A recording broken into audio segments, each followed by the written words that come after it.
इसी इच्छा ने, इसी लोकेशना ने प्रताप भानु को कुल खानदान सहित निशाचर बना दिया। इसलिए साधक के हृदय में लोकेशना बिल्कुल नहीं। लोकेशना समझते नहीं? लोकेशना का अर्थ है हमारा बहुत यश हो जाए, हमारी बड़ी कीर्ति हो जाए, हमारा बड़ा नाम हो जाए, ये इच्छा नहीं रखनी चाहिए।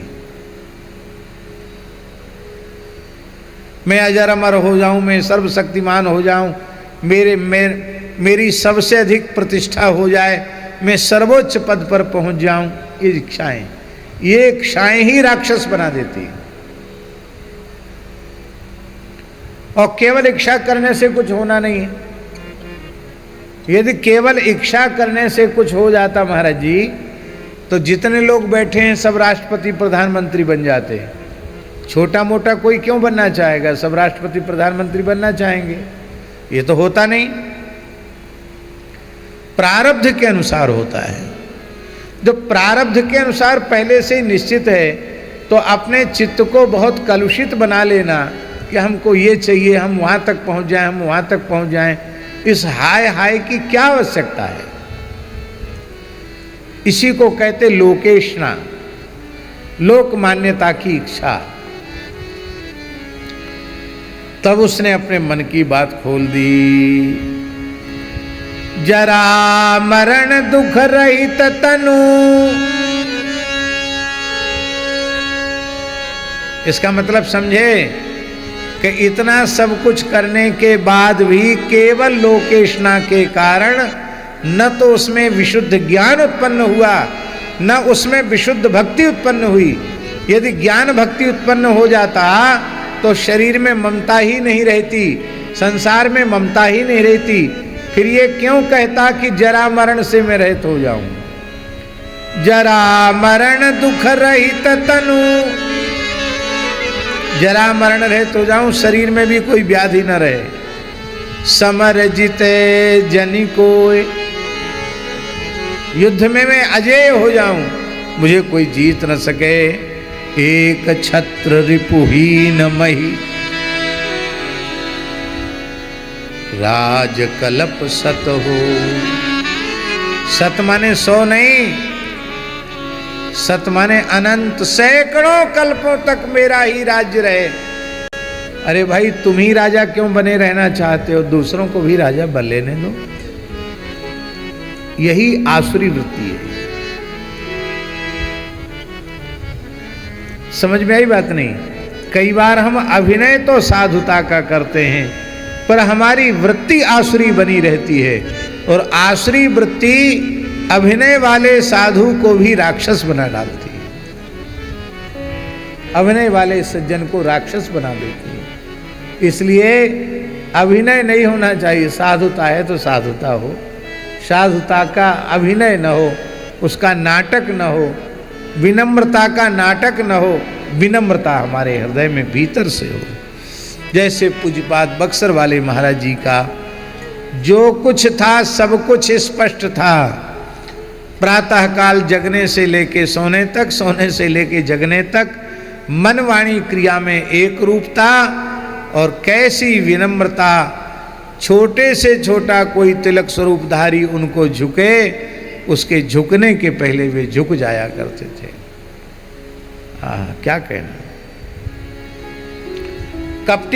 कपट मुनि ने कहा ऐसा ही हो, लेकिन क्या करें, एक समस्या है। बोले समस्या क्या है? ज़्यादा समस्या नहीं है, बस यही समस्या है कि और तो सब तुम्हारे बस में हो जाएंगे, पर इन ब्राह्मणों को बस में कर पाना बहुत टेढ़ी खीर है। ये ब्राह्मण बस में नहीं होंगे। तो राजा यदि ईमानदारी से धर्मनिष्ठ होता तो कह देता, महाराज मैं ब्राह्मणों को बस में करने की बात सोच भी नहीं सकता।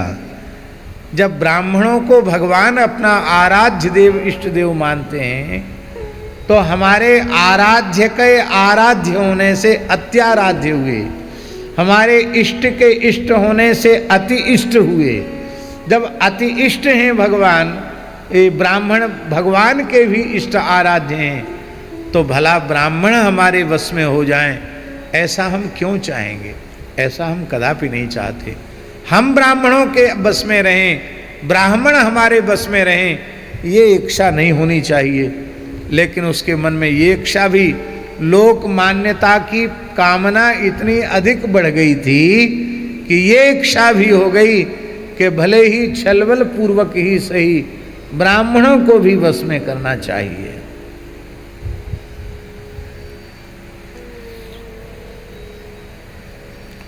ब्राह्मण भी बस में तो हो जाएंगे। कैसे होंगे? बोले उसके लिए मुझे तुम्हारे नगर में जाना पड़ेगा। तो क्या समस्या है? हम साधन भेज देंगे, आप आ जाना। अरे बोले समस्या ही यही, समस्या ही समस्या है। जब से मैं पैदा हुआ हूँ काहू के गृह ग्राम न गए हूँ, न किसी के घर गया न किसी के गांव गया, गए ही नहीं कहीं। अब राजा ने चरण पकड़ लिए, बोले बड़े स्नेह लघुन पर करहीं, गिरि निज सिरनि सदा तृण धरहीं। देखो पहाड़ कितने ऊंचे हैं, अपने सिर पे घास को रख लेते हैं। महाराज हम तो तृण के समान हैं, आप कृपा कीजिए। बहुत कुछ कहा तो कपट मुनि मुस्कुरा कर बोला कि हाँ हाँ हाँ, क्या करें, प्रबल प्रेम के पाले पड़ के प्रभु को नियम बदलते देखा। अपना मान भले टल जाए, भक्त का मान न टलते देखा। क्या करें, अब तुम्हारे ऊपर तो दया करनी ही पड़ेगी। बोले देखो मैं अपनी तंत्र मंत्र की शक्ति से तुमको भेज दूंगा तुम्हारे नगर में घोड़े समेत, और तुम सवेरे उठते ही किसी को जगाना नहीं, बताना नहीं। और सबसे पहले जाकर कक्ष में महल में देखना तो एक ब्राह्मण लेटा होगा। वो ब्राह्मण दूसरा नहीं, मैं ही होगा। मैं तुम्हारे कुल पुरोहित का वेश बना करके आऊंगा, और कुल पुरोहित का वेश बना करके आकर के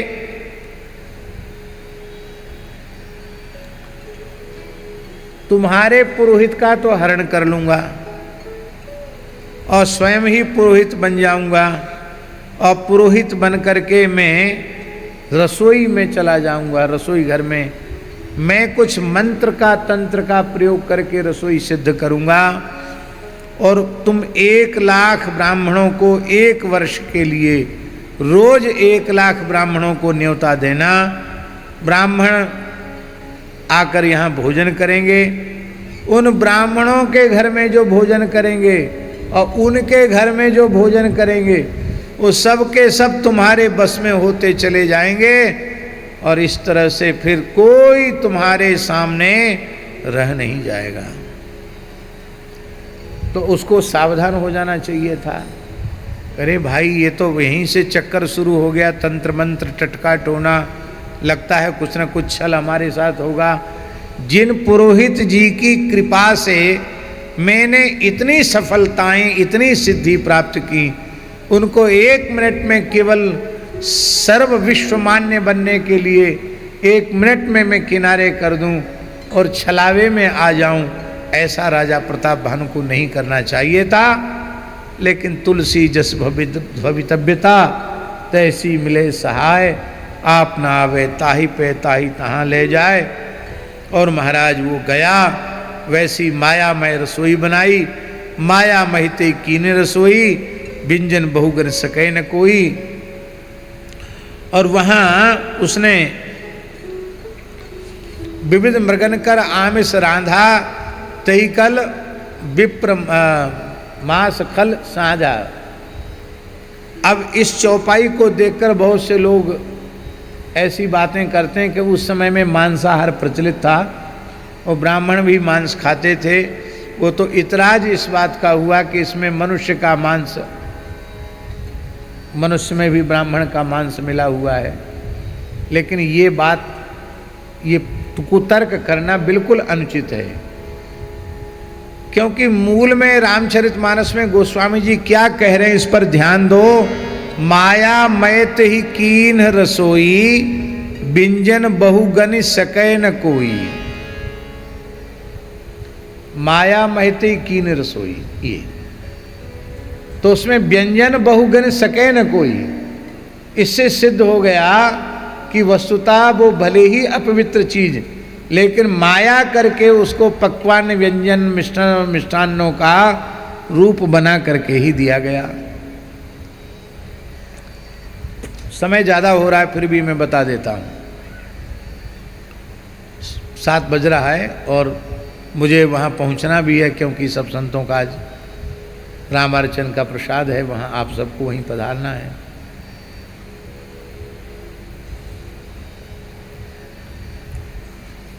निम्बार्क संप्रदाय के सिद्ध संत बाबा श्री माधवदास जी टोपी कुंज वाले श्री महंत माधवदास जी महाराज थे, जिनसे पूज्य पंडित जी ने भक्तमाल का प्रसाद प्राप्त किया था। सिद्ध पुरुष थे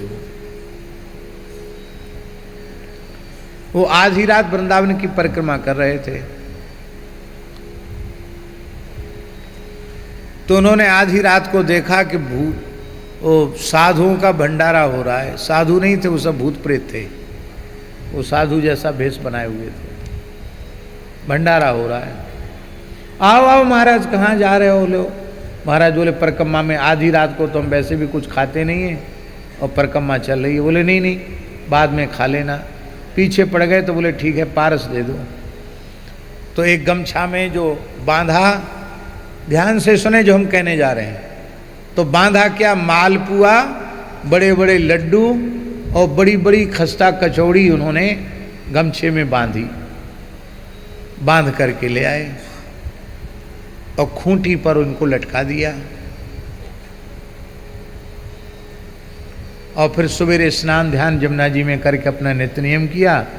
नित्य नियम करने के बाद सोचे भाई रात को सिद्ध महात्माओं ने दर्शन दिया तो चलें, वो प्रसाद बहुत आग्रह से दिया था, ले लें उसको। तो जैसे ही उसको खोला तो उस कपड़े में गंदी चीज़ें निकली, मलमूत्र ये सब निकला, मांस के टुकड़े, मलमूत्र ये सब उसमें निकला। तब पता चला ये प्रेतों का उपद्रव था। घटना वृंदावन की है। तो अब भूत प्रेत ये जब गंदी चीज को लड्डू कचौड़ी बना सकते हैं, तो ये मायावी राक्षस आया और इसने माया से अशुद्ध वस्तुओं को ही पकवान मिष्ठान्न के रूप में परिवर्तित कर दिया। तो इसमें कौन सा आश्चर्य है। और ब्राह्मण जैसे ही पाने लिए बैठे, उसी समय आकाशवाणी हुई।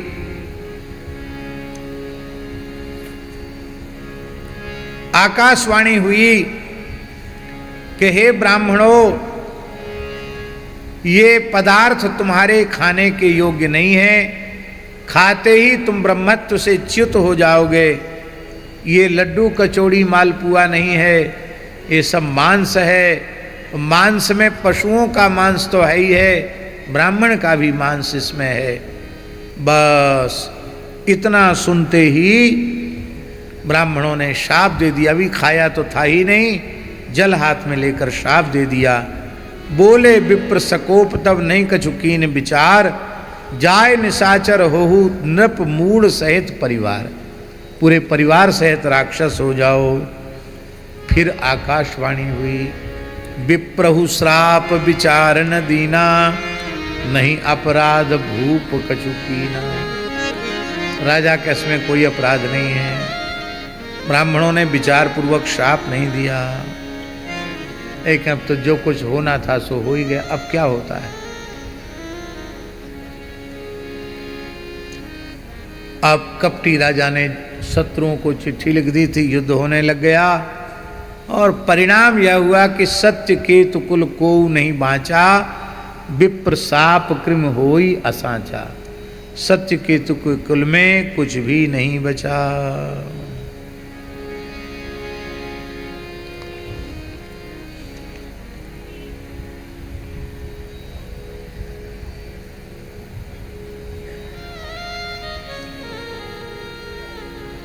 हमने संक्षेप में सारी बात कह दी। अब देखिए लोकेशना के कारण कितने अपराध बने। गुरु अपराध बना, ब्राह्मणों का अपराध बना, सारे जीवन का किया कराया चौपट हो गया केवल लोकेशना के कारण, लोक मान्यता की पद प्रतिष्ठा की कामना के कारण उसका सर्वनाश हो गया। इसलिए वही प्रताप भानु रावण के रूप में अवतरित हुआ। और रावण के बारे में भी कैसे उसने दिग्विजय की, कुबेर से पुष्पक विमान छीन लाया, ये सब बातें श्री तुलसीदास जी महाराज ने वर्णन किया। और परम सभीत धरा कुलानी, धरती व्याकुल हो गई और धरती ने जाकर के देवताओं के सामने अपना दुखड़ा रोया। अब देवता ब्रह्मा जी से प्रार्थना करने लगे और सबने मिलकर के विचार किया। बैठे सुर सब करहीं विचारा, कहाँ पाइए प्रभु करिए पुकारा। पुर वैकुंठ जान कह कोऊ कह पै निधि बस प्रभु सो। कोई कहता था वैकुंठ में रहते हैं, कोई कहता था क्षीर सागर में रहते हैं। भगवान शंकर ने कहा हरि व्यापक सर्वत्र समाना, प्रेम ते प्रगट होऊं मैं जाना। देश काल दिस विदिशे माहूं, कहूँ सो कहाँ जहाँ प्रभु नाई। अब सबने सावधान होकर भगवान की स्तुति की। जय जय सुरनायक जन सुखदायक, प्रणत पाल भगवंता, गोद्विज हितकारी, जय सुरारी सिंधु सुता प्रीकंता। सुनाओ भैया। जय जय सुरनायक, एक साथ बोलो सब। जन सुखदायक, प्रणत पाल भगवंता, गोद्विज हितकारी, जय सुरारी सिंधु सुता प्रियकंता। पालन सुर धरनी, अद्भुत करनी, मरम न जाने कोई। जो सहज कृपाला दीन दयाला, करो अनुग्रह सोई।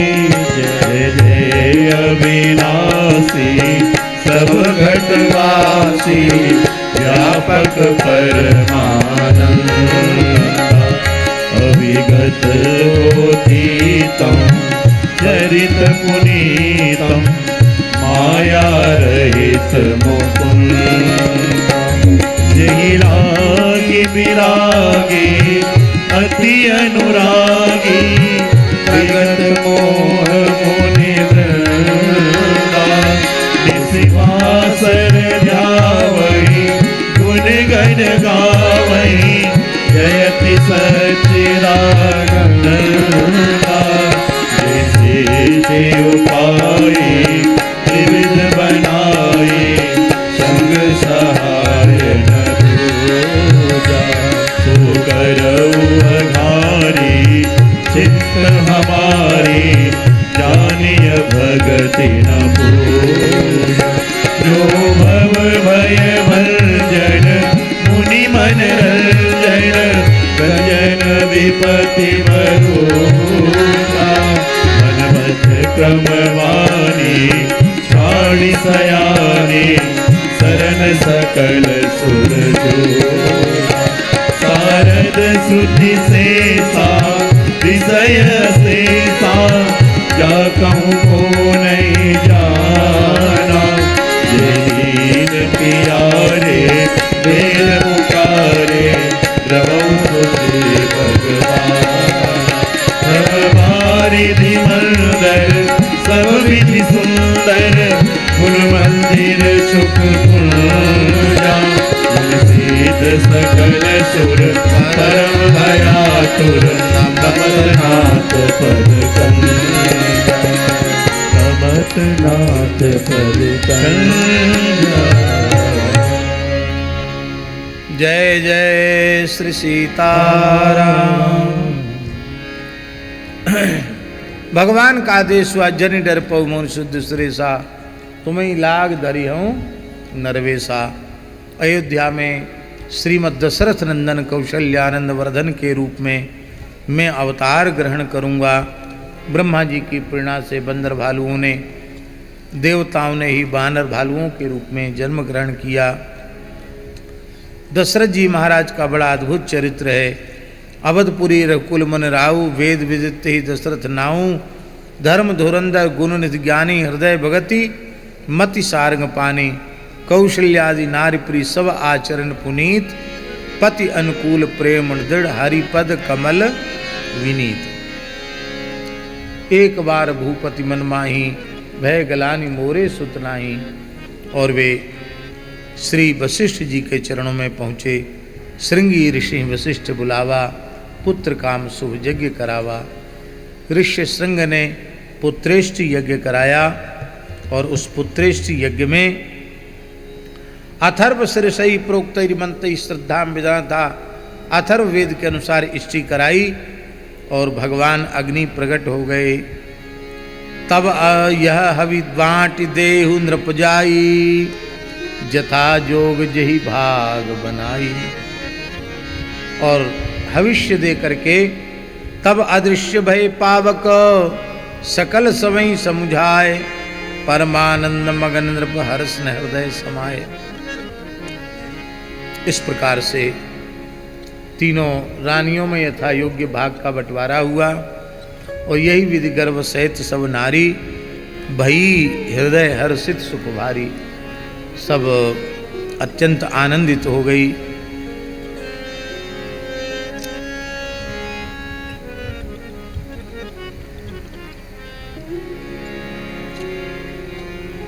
जोग लगन ग्रह बार तिथि, सकल भय अनुकूल, चर अर अचर हर्ष जुत, राम जन्म सुख में। आज हमको कैसे भी 6:30 बजे तक जन्म कराना था, लेकिन 7:15 हो रहा है, तो हम कैसे भी आज जन्म तक पहुंचना चाहते हैं। अब वह मंगलमय अवसर आया। भगवान व्यास की वाणी के प्रमाण के अनुसार वर्तमान चतुर्युगी के त्रेता में रामावतार नहीं है। 24वीं चतुर्युगी के त्रेता में राम जी का अवतार हुआ।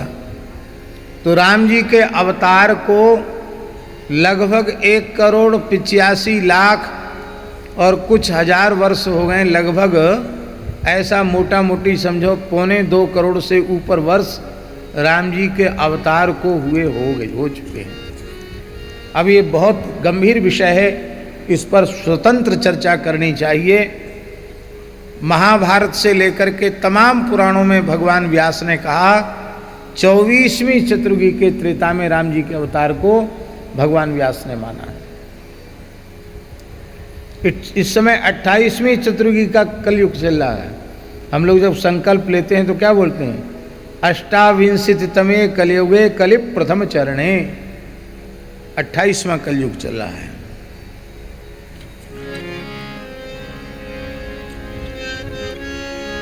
और उस समय चैत्र का महीना है, वासंती नवरात्रि है, नवमी तिथि है, मंगलवार दिन है। आज कौन सा वार है?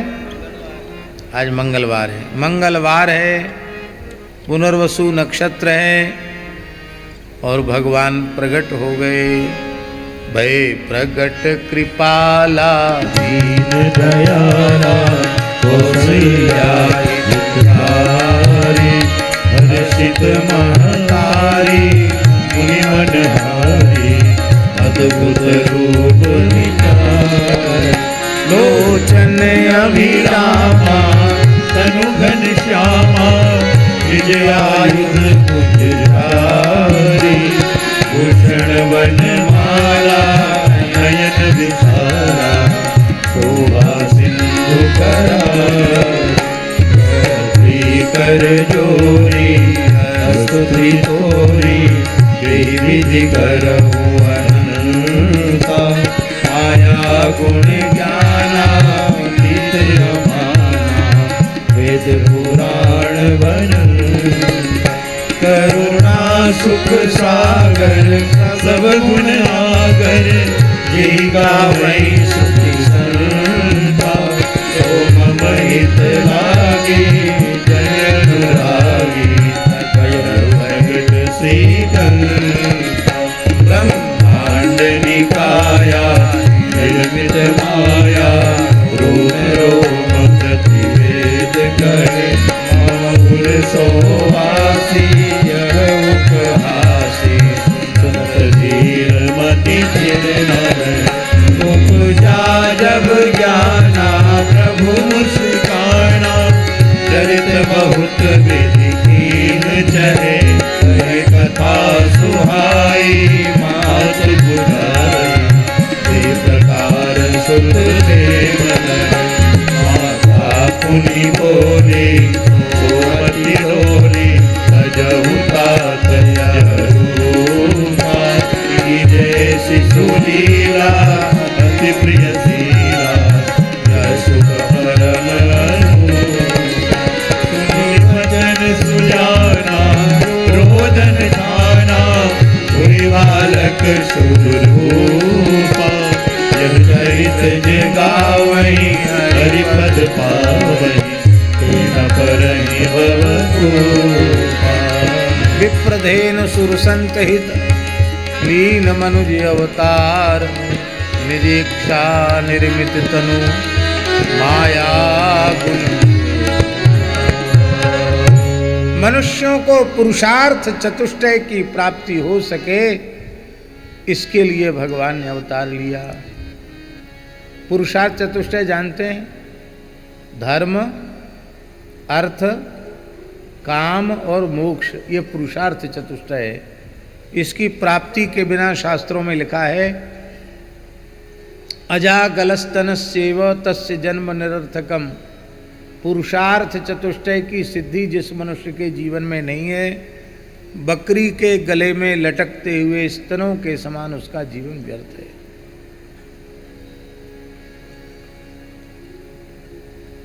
पुरुषार्थ चतुष्टय की सिद्धि कैसे हो?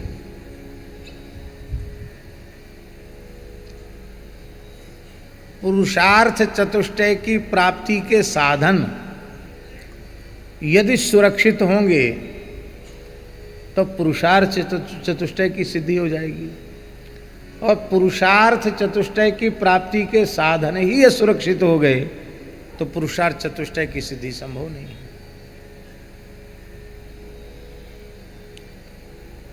पुरुषार्थ चतुष्टय में सबसे पहला कौन है? धर्म।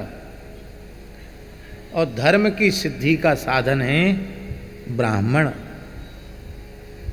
वैदिक सदाचार में प्रतिष्ठित, वैदिक धर्म पालन करने वाले पवित्रात्मा भगवत भक्त त्रिकाल संध्योपासन संपन्न आहिताग्नि ब्राह्मण, वे साक्षात धर्म विग्रह हैं, धर्म का स्वरूप है। और ब्राह्मण ही नहीं रहेंगे, ब्राह्मणों को ही नष्ट कर दो, रावण की योजना थी ब्राह्मण समाप्त हो जाए, ब्रह्मत्व समाप्त हो जाए, तो ब्राह्मण ही नहीं रहेगा तो धर्म कहाँ रहेगा? अन्यथा न मानना। जाति का अर्थ मत लेना। ब्राह्मणों के जिन दिव्य गुणों के कारण गरिमा महिमा थी उसका ह्रास हो जाना, ब्रह्मत्व का नाश ही ब्राह्मण का नाश है, जाति का नाश नहीं। ब्रह्मत्व का नाश ही ब्राह्मण का नाश है। न ठीक से संध्या है, न गायत्री है, न जप है। 8 बजे 9 बजे तक भी लोग सो के उठ रहे हैं। सामान्य लोग नहीं, जो अपने को कहते हैं कि हम ब्राह्मण हैं, हम तिलक लगाते हैं, हम संस्कृत पढ़ते हैं, दान दक्षिणा के लिए हर समय लेने के लिए तैयार बैठे हैं, लेकिन समय से न सोना, न समय से जगना, न समय क्या खाना क्या नहीं खाना इसका विवेक नहीं, क्या करना क्या नहीं करना इसका विवेक नहीं। और हम अहंकार वही कर रहे हैं कि हम वशिष्ठ गोत्रीय, हम पराशर गोत्रीय, हम अमुक गोत्रीय हैं, भरद्वाज गोत्री हैं, माने अहंकार हमारे में वैसे ही है कि हम अमुक ऋषि के गोत्र के हैं, उनकी संतान हैं, उनका तेज हमारी धमनियों में दौड़ रहा है। ये बहुत अच्छी बात है, पर उनके गौरव के अनुरूप आप अपना जीवन तो बनाओ। भगवान अवतार लेते हैं तो ब्रह्मत्व की प्रतिष्ठा होती है, ब्राह्मणों का निर्माण होता है। ब्राह्मण इस राष्ट्र का धर्म है, धर्म रूपी पुरुषार्थ है, और गोवंश की सेवा इस राष्ट्र की अर्थव्यवस्था है, अर्थ है। कौन सा अर्थ? दैवी संपद विमोक्षाय निबंधाय आसुरी मता, दैवी संपत्ति है। गाय को मूल केंद्र में रख करके जो कुछ समृद्धि प्राप्त होगी वह दैवी समृद्धि होगी, वह अत्यंत सात्विक समृद्धि होगी, जो गाय को केंद्र में रख करके प्राप्त की जाएगी। इसलिए मैं प्रार्थना करता हूं, यदि ईमानदारी से भारत आत्मनिर्भर बनना चाहता है तो भारत राष्ट्र को आत्मनिर्भर बनाने की सामर्थ्य केवल और केवल गोवंश में है और किसी में नहीं। गो आधारित कृषि, गो आधारित चिकित्सा और गो आधारित शिक्षा, ये 3 काम हो जाएं तो हमारी अर्थव्यवस्था का आधार गाय बन जाएगी, और हमारी महाराज जी अर्थव्यवस्था का आधार गाय बन जाएगी। हम विश्वास व्यक्त करते हैं, चित्रकूट में बैठकर झूठ नहीं बोल रहे हैं, झूठ तो बोलने का अभ्यास ही नहीं है, लेकिन प्रार्थना है कि जिस दिन भारतवर्ष की धरती गोवध के कलंक से विमुक्त हो जाएगी, गोवंश सुखी हो जाएगा, समृद्ध हो जाएगा, निर्भय होकर वायुमंडल में श्वास प्रश्वास ले सकेगा, हम समझते हैं देश इतना समृद्ध होगा, इतना समृद्ध होगा, इतना समृद्ध होगा कि हम पूरे संसार को कर्जा बांटेंगे, हमको किसी के सामने हाथ नहीं फैलाना पड़ेगा। इतनी समृद्धि होगी कि फिर से लोगों के घर सोने चांदी के बनने लग जाएंगे। हो सकता है रेल की पटरियां सोने की पड़ जाएं, इतनी समृद्धि हो सकती है, लेकिन ये तब तक समृद्धि लौट कर आने वाली नहीं है जब तक कि गाय का रक्त इस धरती पर गिर रहा है। हम लोग श्रद्धावान लोग हैं, हम लोग कल्पना में जीने वाले लोग नहीं हैं। हमारे शास्त्रों में जो प्राचीन राजाओं की समृद्धियों का वर्णन किया गया, अयोध्या मथुरा आदि की समृद्धि का वर्णन किया गया, वो किसी कवि की कल्पना नहीं है, वो सत्य है, वो वास्तविक है, वो तथ्य है। आखिर वो समृद्धि कहाँ चलेगी, इसका विचार हमें करना पड़ेगा। ब्राह्मण इस देश का धर्म है, इसलिए ब्राह्मण का तिरस्कार धर्म का तिरस्कार है, ब्राह्मण का अपमान धर्म का अपमान है। गाय इस देश की अर्थव्यवस्था का नाम है, और देवता काम रूपी पुरुषार्थ को सिद्ध करने वाले हैं। विद्या की कामना हो तो सरस्वती की उपासना करे, अथवा विद्या कामस्तु गिरिशम दाम्पत्यार्थम उमाम सतीम, दाम्पत्य जीवन सुखी रहे तो भगवती गिरिजा की उपासना करो, इत्यादि प्रकार की बातें हैं ना। ब्रह्म तेज की कामना हो तो बृहस्पति की उपासना करो, इंद्रियों में बल की कामना हो तो इंद्र की उपासना करो। तो हमारे यहाँ कामनाओं की पूर्ति करने वाले देवता हैं, कामरूपी पुरुषार्थ की सिद्धि देवताओं के अनुग्रह से। अब ये संत क्या हैं? ये मोक्ष रूपी पुरुषार्थ की सिद्धि कराने वाले हैं। कल भी हमने चर्चा की थी, आप स्वयं अहंता ममता की बेड़ी से मुक्त नहीं हैं तो आप दूसरे को बंधन से मुक्त कैसे करें? भगवान की दया से ये निवृत्ति परायण संत महापुरुष स्वयं तो संसार के बंधनों से मुक्त हो ही जाते हैं, ये भजन में लगाकर सत्संग दे करके जिस मायाबद्ध जीव को संस्कृति के चक्र से मुक्त कराना चाहें उससे भी मुक्त कर देते हैं। बस हो सद्गुरु श्री रणछोड़ दास जी महाराज की कोटि का महापुरुष।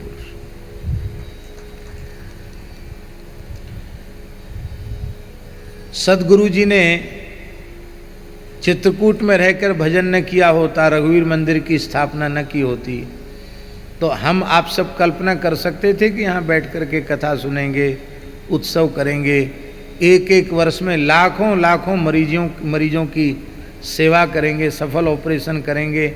इतने ब्राह्मण बालक वेद वेदांग का अध्ययन कर रहे हैं, इनकी सेवा का सौभाग्य हमें मिलेगा, ये हम सोच सकते थे क्या? ये संत की महिमा है। संत इस देश का मोक्ष रूपी पुरुषार्थ है। तो राम जी के अवतरण से चारों पुरुषार्थ सिद्ध हुए, चारों पुरुषार्थ पुष्ट हुए, चारों पुरुषार्थों की रक्षा हुई। विप्र धेनु सुर संत हित लीन मनुज अवतार। और अब एक बधाई गा लो, बाकी बधाई कल गाना है।